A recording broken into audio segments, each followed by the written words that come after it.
Welcome to Oversight with me, John Attenborough, and I am delighted today to be joined by Niall Foley, the lead external affairs manager at Guide Dogs Scotland. Niall, welcome to Oversight. Hi, John. How are you? It's good to be here. Yeah, good to have you on. So, a lot of people are probably wondering, what does a lead external affairs manager at an organisation like Guide Dogs do? What's the day-to-day look like for you? That's a good question, John. I often wonder that myself. In short, I lead in our policy and campaigns and public affairs work in Scotland, and I have oversight of our work in Northern Ireland and Wales as well, but also tied into the sort of wider campaigning work that Guide Dogs does in England, so across the UK. As you know, John, Guide Dogs are one of the largest organisations supporting people with a vision and impairment in the UK through our mobility services and sort of support for independent living, but obviously campaigning and making sure that nobody is held back from sight loss, and campaigning towards that is an important part of a broader work with the organisation. So it's a really exciting role because I get to, and people I work with, we get to talk to people like yourself and also, the politicians and the people of policymakers, the people of influence, really just trying to encourage the Guide Dogs mission and inclusivity for people with a vision impairment. No, it sounds really good. And is this sort of role that you sort of actively wanted to get involved in? How long have you been involved in Guide Dogs? I joined Guide Dogs in 2012, originally in a communications role. I had a background in the media and previously worked in a sort of campaigning communications role for a charity in Ireland. And as I say, I worked in the media for a while, but I think when you're working in journalism, mostly in print journalism where I worked, it's a vocational job and it's a way of life. And I found I was happier working in the third sector. So I've worked in the third sector for most of my career, and joined Guide Dogs in a communications role, supporting some of our campaigns, notably in Scotland, our pavement parking campaign. Took more of an interest in that sort of campaigns, public affairs, policy side of work, and still there in that role. Oh, perfect. I mean, you mentioned the pavement parking there, which is a sort of new law in Scotland. I think they started rolling it out 2 years ago, if I'm right in saying that. Is that something that you were quite heavily involved in pushing for the Scottish Parliament to do? Yeah, I suppose that's an example. Like, one of the frustrations of the role is that public policy change can happen slowly, and sometimes change comes dripping slow. So I originally supported the pavement parking campaign, which began in Scotland around 2012. Took kind of it was a tremendous amount of public support for the campaign, and anytime we did a public consultation, the overwhelming majority of people were all in favour. What we're talking about here is the challenge that people with sight loss and others face by cars parked on pavements, blocking the way, sometimes forcing people out into the path of oncoming traffic. So a real sort of challenge and impediment to getting out and about safely and with confidence.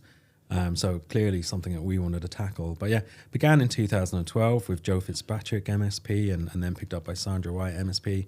Along the way, there was a question whether actually Scottish Government could legislate in this area, because some of the work that we do is focused at Westminster, some at Holyrood, some at the Shannon, some at Stormont. And when that was resolved, then I think it was 2019 the Transport Act was brought in. Then COVID happened, and that put everything back a couple of years. But then it's picked up again after COVID, and I think it's end of 2023 and 24. Edinburgh was the first council in Scotland to start enforcing public.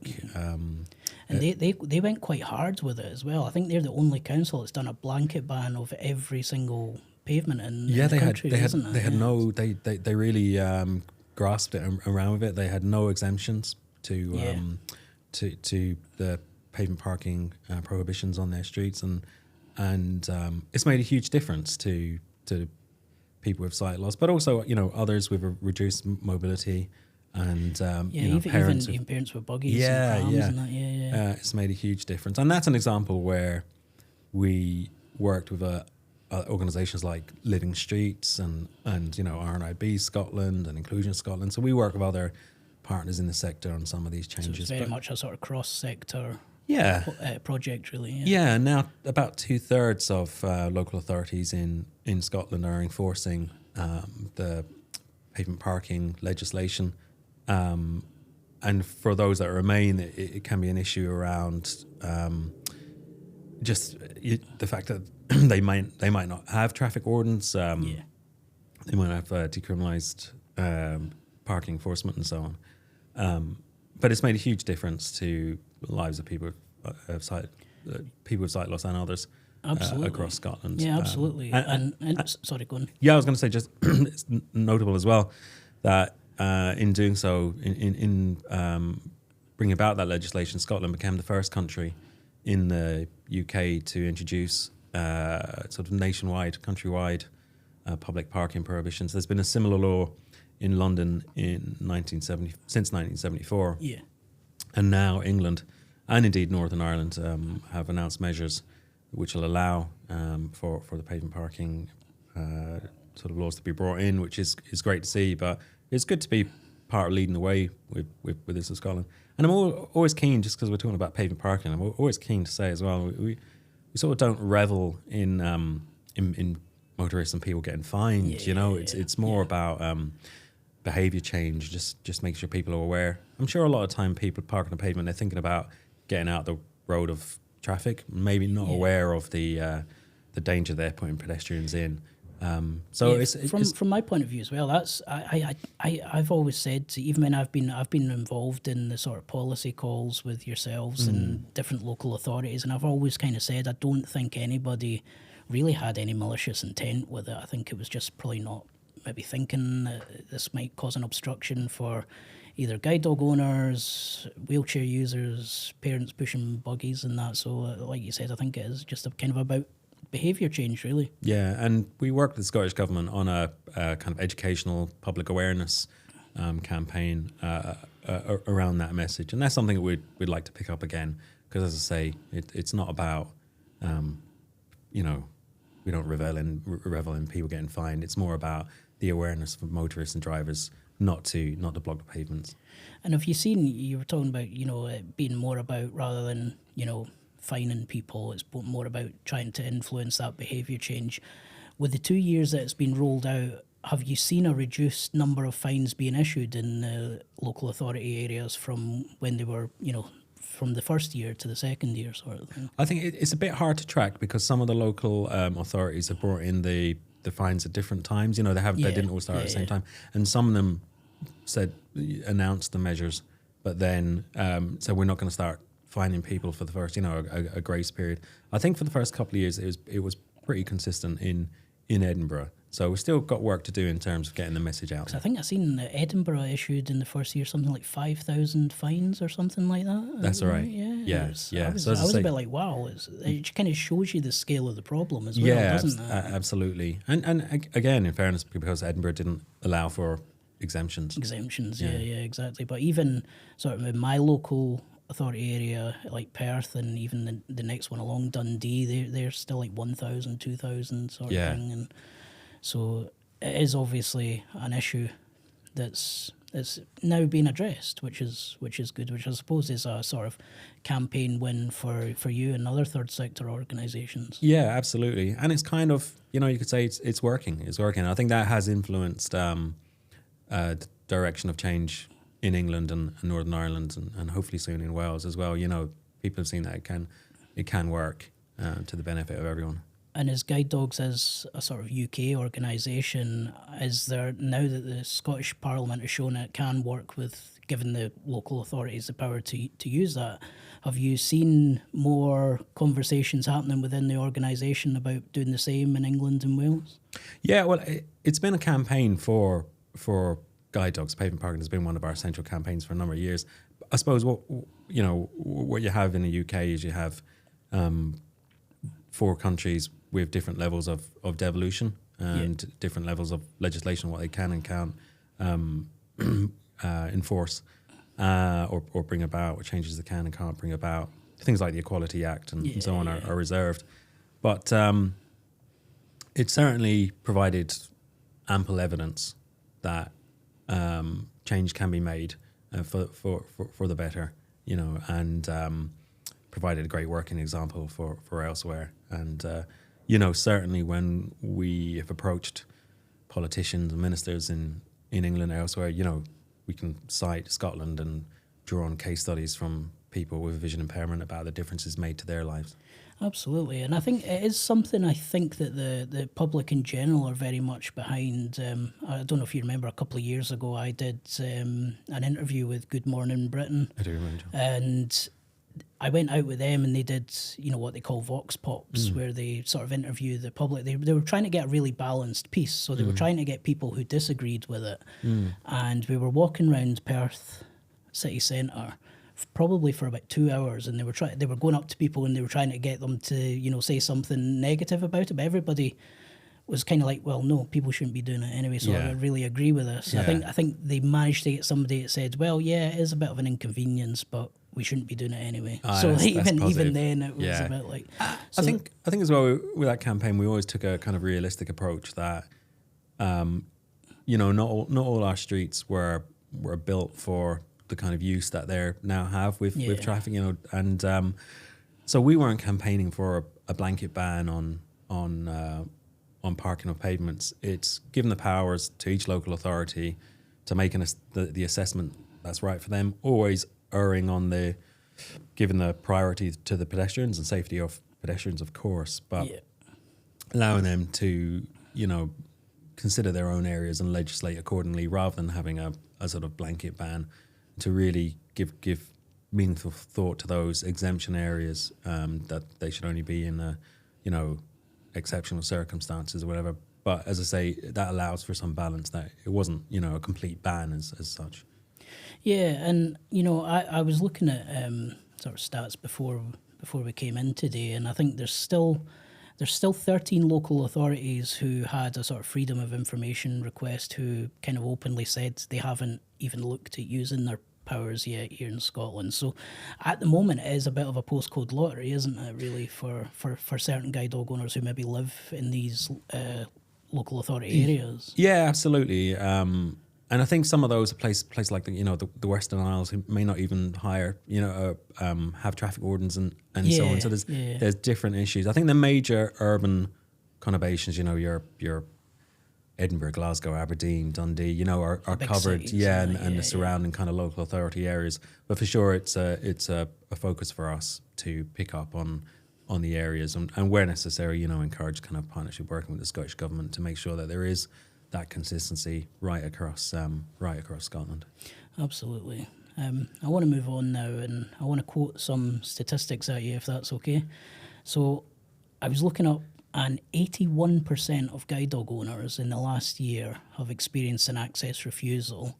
And of those 81%, 50%, around about half of them, said that it negatively affects their lives and it affects their decisions whether they actually go out to places or not. It's just simply not good enough, is it?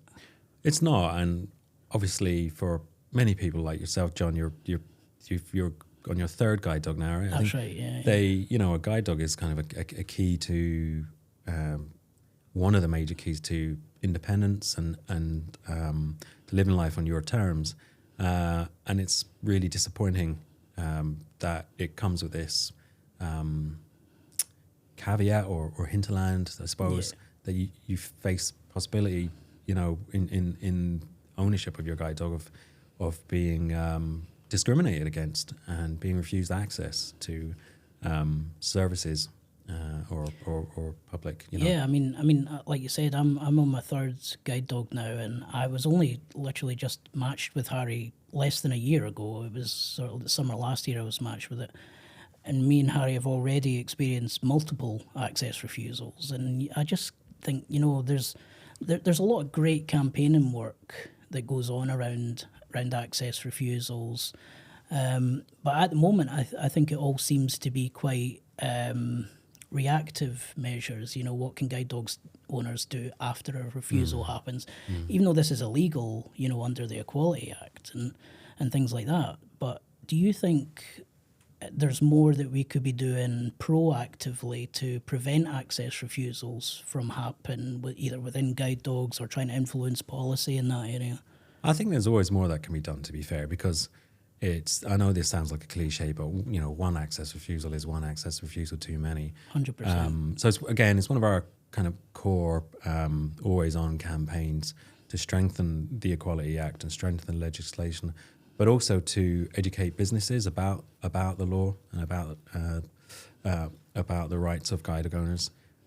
We also work with local authorities because they're often, in terms of licensing for taxis and so on, you know, they're sort of the authority. So we work with councils to make them aware of the impact of an access refusal, and that they're taking it seriously, essentially, and promptly trying to resolve the matter. And we also have an app that guide dog owners can download and let us know if they've experienced, unfortunately, an access refusal, and then we can support them with sort of resources for trying to resolve it. But I think you're right. I think there's, you know, it's always something that we should ask ourselves, is there more that we can do, and have that focus?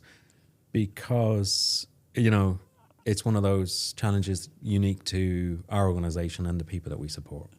Absolutely. And I mean, you mentioned the Equality Act there, and it was interesting. I was reading through the news as we all do, and you know, the prospect of reform coming in as the next government. I think I read that Suella Braverman said that if reform get in, one of their first moves would be to abolish the Equality Act, and that would obviously make it I would almost make it legal for guide dog owners to be refused. That would be taking a step backwards, wouldn't it? Yeah, that would be a real concern. Obviously, equalities are key to this, and so many other issues around accessibility and inclusion. We're speaking in the aftermath of elections in Scotland, Wales, and the local elections in England, where reform have really made their presence felt. Yeah. And there's a certain uncertainty around that from our point of view, because with other parties, you know, we've engaged with them before, we've attended conferences and so on, and even as you know yourself, John, we're chatting about this, but in terms of the election, there's of the 129 MSPs, there's 64 first-time MSPs, and in Wales, there's 67 out of the 96 members of the Senate there.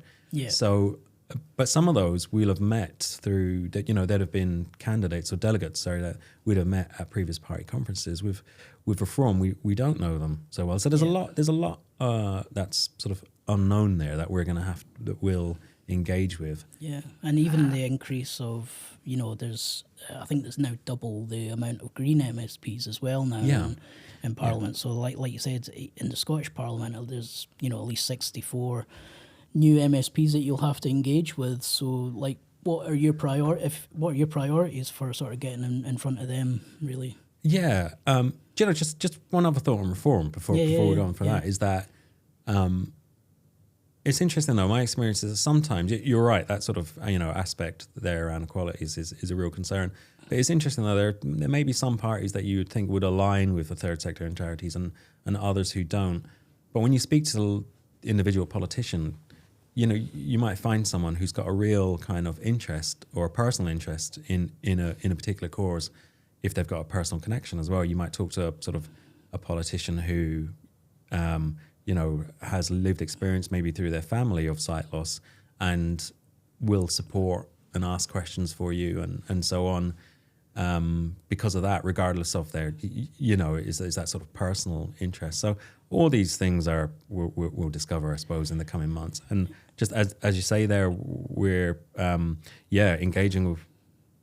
Well, a new parliamentary term is quite exciting. We're starting again with some of our relationships. It's a more fractured, partly because of reform. It's a more sort of fractured political landscape. So we'll be engaging on a sort of broader perhaps more broadly than we have before. But certainly, yeah, the way we go about it is we'll contact all the MSPs with our sort of key campaign areas and seek meetings with the relevant ministers, and then we're aiming to have an event in Holywood, and then towards the autumn we'll attend some of the party political conferences. Yeah, I mean that's the next thing I was going to ask, is that Guide Dogs generally has quite a large presence at party conferences all across the UK and across the political spectrum as well. How have you found the engagement from that to be over the years? Attending party political conferences is an interesting thing, because I think it sometimes there's conversations that follow on from you might begin a conversation at the conference that you pick up in a constituency, or it's also everyone's together in one place, so you can, aside from something like organizations like Guide Dogs and others usually have a stand at the conference, but you can also sort of arrange meetings with key ministers or people, or try to arrange meetings with key ministers, aside from just being at the stand, and also it's kind of interesting, I suppose, if you've an interest, if you're working in campaigns, policy, public affairs, you're probably doing so because you've been interested in a broad interest in politics somehow, and it's always interesting to sort of pick up on the general mood of a party and the direction it's heading, and whether it's up or low, and that kind of thing. So yeah, attending conferences can be quite interesting. And do you find that, obviously there's so many different charities and organisations that kind of lobby MPs, particularly at party conferences, and out with the sort of parties, the conference season and that as well. Do you find that sometimes it's quite hard to get in there and amongst the crowd, or do you feel like you're just sort of one of many trying to get their attention? Or? Well, as you know yourself, John, a guide dog attracts people, and just outside there we had a few people who were noting how handsome Harry is, who's sitting not too far away from us. They more envy guide dogs rather than yeah. So if we we often look. Listen, the voice of lived experience of sight loss is really important to our work, and I should say that I don't have that lived experience of sight loss myself, but others who work alongside me in the campaign's public affairs policy team do. But it's it's really important to have that voice, and guide dog owners do a really good engagement, to have along as well. And then once you've got your attention, you can talk about our campaigns and so on. Guide dogs, I suppose, is our iconic service in that sense, but we also provide independent living skills and support to children and young people and so on, and support on technology and so on. But I suppose we have a range of services that go much broader than the guide dog, but I imagine our guide dog is the most iconic service, and certainly proves a hit. It certainly draws the crowd in, doesn't it? Yeah. John, can I ask you a question? Yeah, of course, yeah. Because I just touched on there that I don't have lived experience of sight loss myself, but the voice of people with lived experience is key to is at the heart of our work. But I just wondered if you had any thoughts on that yourself, because I know you're an active campaigner, you do so much work in this space, and with organisations like football clubs and so on. Just any reflections on yourself and the impact that you can have as somebody with your lived experience. Yeah, I think it's important for people with lived experience to actually share their experience, and I think not everybody will be comfortable doing that publicly, which is totally understandable. I'm somebody who kind of likes to kind of shout about any sort of injustices in the world, and that's kind of how I came to get involved in the campaigning work with guide dogs and other sight loss organisations. And I've definitely noticed in the past few years that I've been involved in it, there is definitely that sort of shift in awareness from the general public, which has been good. I think, going back to the sort of big issues. I think the access refusal one is a big one, and from my own personal perspective, I would love to see guide dogs do a little bit more in the proactiveness of it. Like you said, we've got great resources such as the app and stuff, which we'll link to in the notes and stuff, where people can download it. But that's stuff that you have to do after an access refusal, and you're almost having to repeat that experience, and it's a really, really harrowing, upsetting experience, and you're kind of having to repeat it so often. Even when you report it to the local authority, you might have to repeat your experience 3 or 4 times. So I think if there's a way that you could engage proactively and really crack down, because what I've found is that when you report an access refusal, even though it's illegal under the Equality Act, very little actually happens. They might get a slap on the wrist from the local authority, don't do that again, and that's the end of it. So I'd love to see a bit more proactiveness in preventing it from happening, because it's probably a sad part of the world that we live in, really, where it sadly does happen. Even if it's like, I always thought when we're on class training with our dogs, for anybody that doesn't know, we have to go on residential training for almost 2 weeks to train with our dogs, and we get class talks from the fundraising part of Guide Dogs, the health and well-being team. It'd be good to have, and it's a very safe environment for guide dog owners in that sort of residential space. So I think even doing a bit of sort of almost like a role play sort of thing to say, like, look, sadly, there's at least an 80% chance you're going to come up against this, so we can maybe prepare you for that, because I can imagine, especially for a first-time guide dog owner, getting their first access refusal is really hard. So do you think there's maybe more work that we could do, especially with the actual training teams and stuff? Well, some of the proactive work we're doing is like campaigning for mandatory training for public and private hire drivers and so on. So that we had success there in Wales recently. We're continuing a campaign with that in Scotland as part of the government's accessible travel plan. But and as I say, working with local authorities and so on. But I think it's really important to hear and listen to what you were saying. I think we so say it sounds wrong, but we kind of can't hear it enough, in the sense that it's a really important message for us to hear, because of the trauma and the embarrassment, or the horrendous situation. I mean, we've heard some terrible stories about access refusals, and it's not I should say as well, it's not kind of a outside to inside thing, because some of, unfortunately, my colleagues who are guide dog owners have experienced it as well.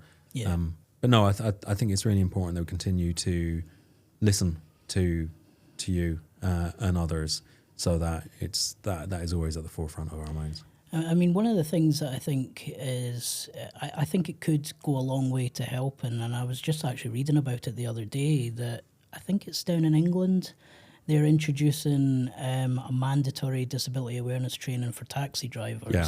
And for myself, it's always taxis and Ubers that I've experienced the most access refusal for. So do you think that's something that could definitely go towards preventing? Is Guide Dogs going to be involved in that? Yeah, absolutely, and we are in part, as that's in England and in Wales, and as part of that, we've contributed to sort of awareness videos with guide dog owners, sort of resources that can be shared with transport providers and so on. But it's an area that needs more progress in Scotland, and I guess it's the flip side of what we spoke about earlier, where Scotland were a little bit ahead on pavement parking, where we need to go further down the line here. And again, that is part of our work, and certainly something we're striving for. Yeah, and I think not just for taxi drivers, but I think some sort of disability awareness training would be quite good for anybody in customer service, whether that be retail or cafes or restaurants, where these are the sort of top 4 places that guide dog owners regularly experience access refusals. So, Yeah, and it can be complex slightly in the sense that you might get an access refusal at a supermarket, yeah. but it's not actually the supermarket employee. It might be a security person. So yeah. again, we do proactively in that sense work with sector groups, security groups, other service providers on exactly that kind of awareness. But it's kind of is always on, and it's something we're constantly campaigning on for sure. And just to touch on this as well, you've recently set up the advisory boards for the devolved nations. There's a Scotland Campaigns Advisory Board, and I believe there's one in England and Wales as well. How's that been going? Yeah, that's a kind of really positive development. We've, like many organisations, we've always worked with campaigners, but the advisory boards are just, I suppose, a way of having a more formal engagement in our work, just bringing the voice of lived experience a bit much closer to what we're doing. Because they're all guide dog owners or people with lived experience. People with lived experience who can, I was going to say sense check, but maybe sense check the work we're doing, or just, we can get input. Hold you to account. Hold us to account as well. Yeah. And also, at times, maybe raise issues that are happening that we maybe weren't aware of or hadn't picked up on. So yeah, that's a really valuable resource.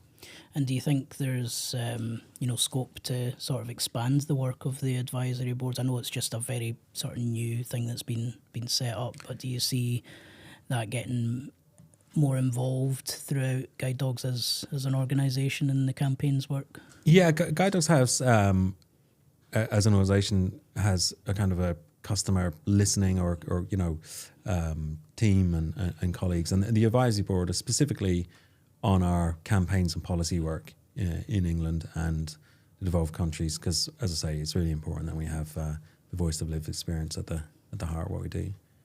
Part of the reason I was asking about that lived experience, John, as well, is just because coming and meeting you here, I don't know if you remember this, but it brought to mind the time that you and I were down in Westminster at a lobby. Yeah. And we were in the hotel because having breakfast in advance of the lobby, and heard some other Scottish voices, and there was a family there with a young girl. That's right. Yeah, I completely forgot about that. Actually, yeah. Right, and I think it was the girl came over with her mother and wanted to ask you some questions about your guide dog. Yeah. But then went on. She was down for she had a vision impairment. This young girl, and I can't quite remember the number, but had already had considerable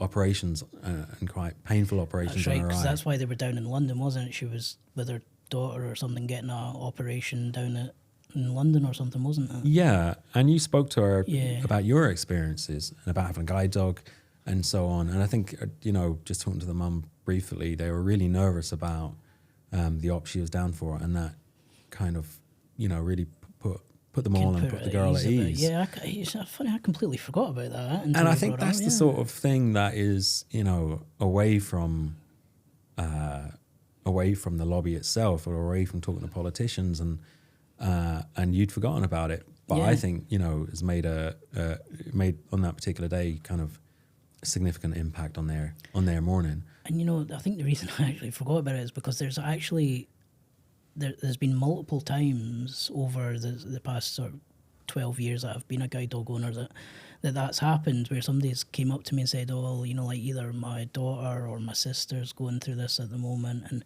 I just share a little anecdote of my own experience, and it's always a sort of positive experience. And you're right, they do kind of go away going, oh, you know what, I feel a bit better about that, because I think, especially for somebody who's experiencing sight loss for the first time, I know I was born with a visual impairment, but my sight actually started to get significantly worse just around the time I was paired with my first guide dog. And you do kind of go through that sort of grieving stage. Your family and close friends also go through that because, you know, I think there's not always that positive outlook on disability in general. But I do think talking to people with lived experience and hearing positive stories, it definitely gives people that lift, doesn't it? Well, I think that's, you know, what lived experience kind of brings to the table to a degree. Yeah. And we can probably, you know, harness that to reflect that to a greater degree. But it just you handle that situation very very gracefully and eloquently. And no, it stayed with me. And as I say, if whatever else happened that day, I think you made a big difference to that person at that moment. And I think I've noticed, especially in the last maybe year or so, I've noticed a lot more positive stories like that going out on Guide Dog's own social media channels, you know, like on Instagram and YouTube videos and that as well. Whereas I think before it might have been quite sort of sad stories and you know, this poor Paul who's losing his website, and now you see very positive stories of people doing amazing things. Like I think I saw the other day there was this visually impaired guide dog owner who completed the London Marathon and things like that, and I was like, wow, that's a really I'm really glad to see organisations like Guide Dogs putting really positive stories out there as well. But it's funny you should say that, John, because as I say, I began in a communications role. Yeah. And I remember very early on in the role, I was putting together a few stories like that. You know, guide dog owners who'd done exceptional things and maybe fundraised for guide dogs or another charity, or had a really compelling personal reason why they were jumping out of a plane, or you know. But I remember a guide dog owner saying to me, like, I've got nothing against those people. Like, anyone doing amazing things, that's fantastic.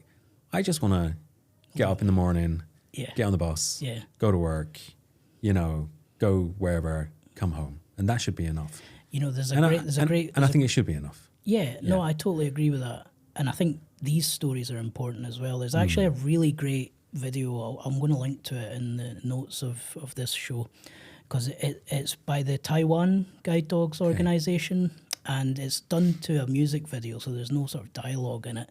And it is like a guide dog owner in Taiwan with the Taiwan Guide Dogs organisation, and it's done to this song, so it's like a music video to the song, and it just shows the guide dog owner getting up in the morning, getting ready for work. He gets the train to work, and he was working as a masseuse. He does his job. His dog's just sort of lying chilled while he's saying to his clients, picks up the harness, gets the train home and goes home again. And that sort of thing's really important as well, because it's just giving people that freedom and independence to go about their lives. You don't have to do exceptionally amazing things like the London Marathon and that. Just being able to go about your day and live your life. It's important to tell these stories as well, because you know, that particular guide dog owner, you know, years before, there'll be so many who haven't, you know, maybe didn't leave the house every day, maybe only went out a couple of times a week and relied on friends or family to take them out, and now having their dog has just allowed them to go to work and just live a normal life like everybody else. So, like, even telling these stories, I think, could be really, really important. Yeah, we're there as an organisation to sort of ensure people live independently, or support people to live independently, live actively and live well, and we don't feel anyone should be held back or you know, from communities, from public spaces and so on because of a vision impairment. But I suppose, as we've touched on through access refusals, through cars parked on pavement, that and other barriers to independence, you know, just that simple life, if you like, can be unfortunately challenging enough at times, as well as all the sort of independence that a guide dog or another sort of mobility support brings. But yeah, it just always struck me what that chap said to me that time. Yeah, that was really interesting, because I totally forgot about that that experience as well. It was another area that guide dogs is more and more putting time and effort to and developing our skills with our specialists is tech. And I think it's really important that organisations like Guide Dogs really listen to people with sight loss. Because I think you're always going to be ahead of the curve. You're always almost going to be trying new things, and adapting existing tech and so on. Absolutely. I just had a quick question for yourself about what you're using and in terms of tech or how you find it as an additional mobility aid and to having your companion in Harry. It's really massively evolved and it's really accelerated probably even just in the last couple of years. I mean, I've got my iPhone here that I basically use for everything: navigation, communication. It's really a big part of my life, and I think phones are part of everybody's life now, but more so if you've got a visual impairment, being able to stay connected, being able to navigate places that you've never been before through things like Google Maps. One of the things that I use quite a lot now is, I don't know if you've seen them, the Meta Ray-Ban glasses. Yeah. So that's great. I could have my phone in the pocket, I could put a route on Google Maps, and it speaks to you through the legs of the thing that's like sort of bone conducting headphones. And that's just fantastic. It's got like a camera on the front, and it can take pictures and video and stuff as well. So tech's just evolving all the time, and I think I'm quite proactive. I'm quite a techie person, so I'm quite proactive in looking for all these things. But I think it would also be important for, like the GDMS, the guide dog mobility specialists who train us with our dogs to be involved in that. And I know Paco, who trained me with my previous dog Sam, he was really into like the tech and the GPS stuff, and I'm sure he still is, and he's quite interested in that area. But I think that would be a really good development for guide dogs, for training new guide dog mobility specialists as well.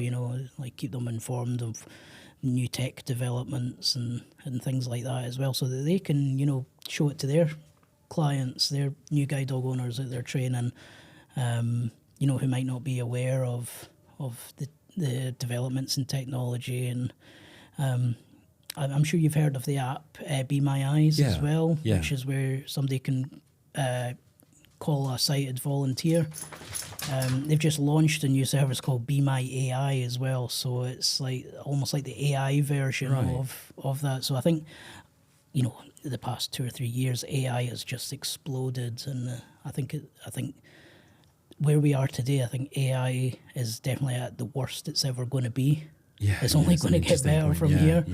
So we might not even need physical biological guide dogs. We might all be using robot ones in the next 10-20 years. So you never know.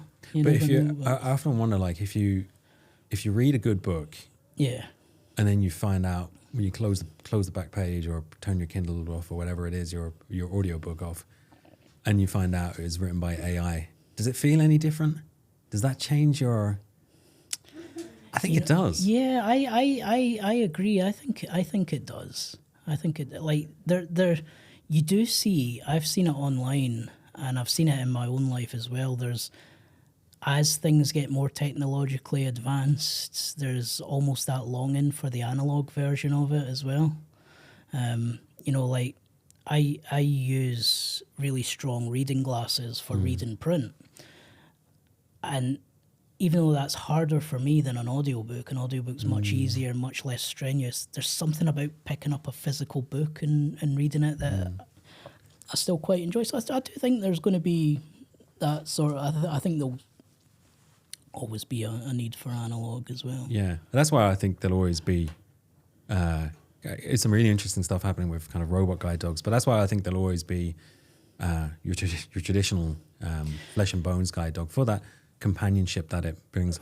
Would an AI dog come up and lick my fingers just as Harry has done just now? Exactly, he's under the table. I don't know. Do you know what? I personally, like, I think AI is brilliant, but I would never use it for the actual mobility part. I don't think there's something actually quite quite nice about having, that companionship as well as when you're traveling, because I always find when you're sitting on a train or with a bus and just traveling out and about, you're never alone. You never feel alone. Whereas if it was like a robot guide dog, it'd be just like having another one of these. Nobody ever says they don't feel alone when they've got their phone in their hand and things. So And I suppose, I John, think there will be a market for robot guide dogs. Yeah. Don't get me wrong. There's obviously people with visual impairments who are maybe allergic to dogs or things like that, or maybe just don't have the time or space to look after. Don't want to be a dog owner. It is a big responsibility, Yeah. but I think for people who are animal people like myself, I've always grown up around dogs. I think I would always want a sort of biological guide dog. Wherever he is just now under the desk. I think. Yeah. Well, I think clearly a guide dog isn't for everyone who's got 100%. sightless or living with vision And impairment. at the moment, for anyone with a visual impairment, you've only really got the two options of your long cane or a guide dog. So having more options is always going to be good for people as well. Yeah, so guide dogs in latter years has expanded the range of options in terms of independent living skills and tech support and a range of sort of rehabilitation supports for people. But I was going to ask the sort of difference that your guide dogs have made to you and why you think you'd always stick with that. I think, I've been a guide dog owner now for, I think it's about 10, 12 years. Harry's my third dog. And it just gave me that more confidence and the more freedom to kind of go out and about on my own terms. Whereas before I might have been phoning up a friend and saying, you know what, if you're going to Morrison's this weekend, can I tag along with you? And then, to get my shopping and that. Whereas if it's during the week, I can just go, you know what, we're going to go to Morrison's and go and get our shopping ourselves. And you kind of have that confidence to go out and about yourself. And all three dogs have been completely different as well. They've got their own personalities. They've got, just like people really. You go through that stage of sort of getting to know each other and stuff. That's something that's always interested me because I've got two young children, one 5-year-old and one 1 year and a half-year-old, and sometimes my wife says, but when she was that age, she was doing X, Y, and Z, and he's not doing that yet. And I used to say to her, listen, relax, this is just your second guide dog. Yeah. That's all it is. This is your second guide dog. Do not compare it to the first.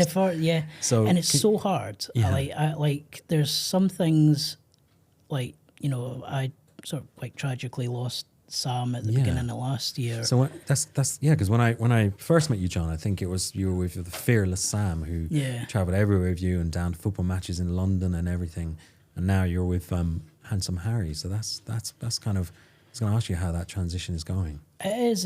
It's difficult, especially because I was very fortunate. I didn't have really that long transition periods between dogs, so I often found myself comparing, like, there'd be certain things maybe Harry done, and go, oh, Sam would never do that sort of thing. And then I kind of stopped myself because I go, no, that's not fair on Harry either, because he's his own dog. He's very much, I have to get to know him. He has to get to know me. Whereas me and Sam had been a team for, 8 years. And we were just sort of so in tune with each other. And it's unfair of me to expect that straight away with Harry as well. Yeah. So I've really enjoyed actually I also went through that grieving period when Sam passed away in March last year. And that was extremely difficult. But actually, I think being matched with Harry so quickly, which I was extremely fortunate to be, has actually helped with the grieving process as well. And it's kind of, because I actually, funnily enough, I found myself during that maybe sort of first month or 2 months after Sam sadly passed away, I stopped going out. Wow. There was maybe 2 or 3 days and I'd maybe be in the house for up to 2 days without even leaving my front door.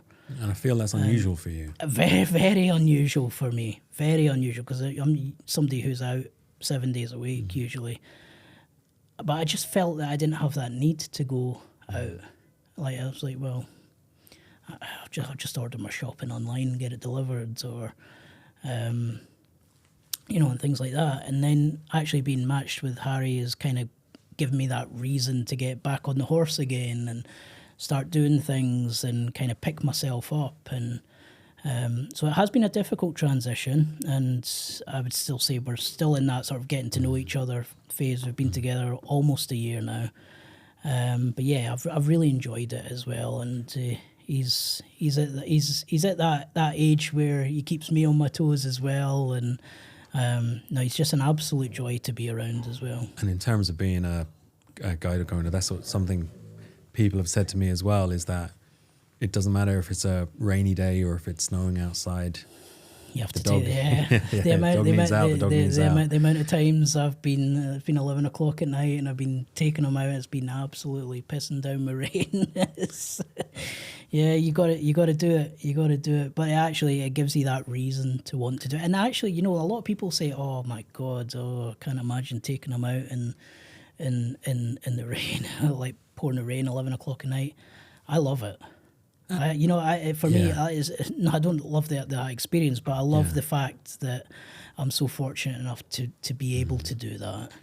You know? Another thing people have said as well is that if you're maybe out and about with a long cane and so on, that other people, other members of the public can be a bit distant or don't know maybe how to approach you, but 100%. But a dog is a kind of a connection point. The amount of people, like when I'm out and about with just my cane, you very rarely get approached, or you get that sort of sympathetic approach. Oh, can I give you a hand with something like that, which is lovely, which I really, really enjoy. But you find that more people approach you when you've got the dog.